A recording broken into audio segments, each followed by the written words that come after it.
नमस्कार. तर आज आपल्याला छान असा पनीर मसाला तयार करायचा आहे आणि त्यासाठी हे सर्व साहित्य घेतलेलं आहे.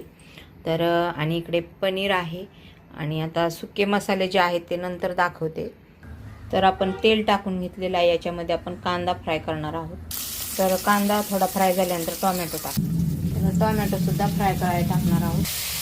तर थोडा टोमॅटो कांदा फ्राय झाल्यानंतर त्यामध्ये आपण काजू बदाम आहेत, अद्रक लसूण वगैरे सर्व टाकणार आहे.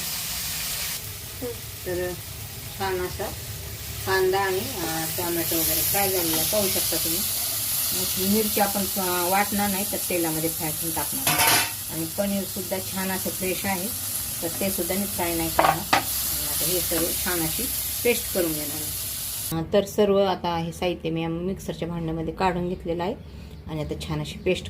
तर पाहू शकता तुम्ही कशी छान अशी स्मूथ अशी हे वाटण मी करून घेतलेलं पाहू शकता. एकदम स्मूथ, गाळण्याची वगैरे सुद्धा गरज नाही. आणि आपण हे आता जे आपण शिमला मिरची कट केली ती छान अशी तेलात फ्राय करणार आहे.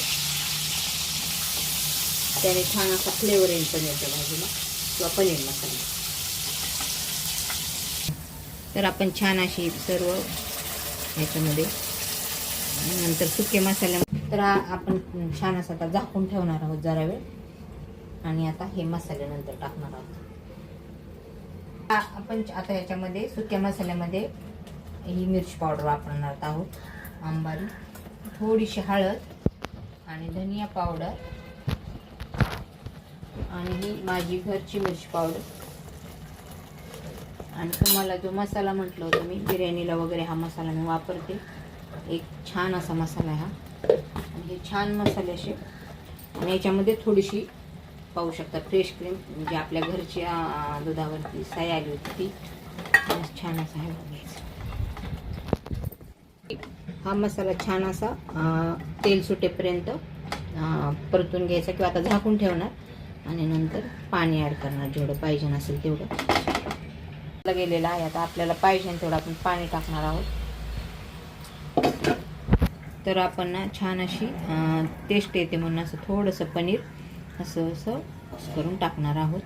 आणि आता शेवटी आपण मीठ आणि पनीर झाली आपली रेसिपी तयार.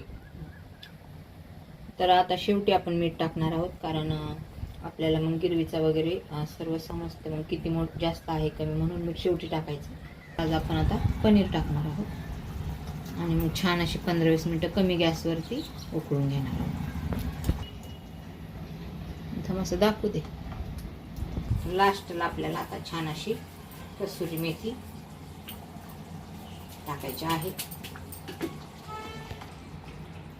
तर पाहू शकता आता ही थोडी आणि घट्ट होणार आहे. आपण छान अशी उकळून घेणार आहोत.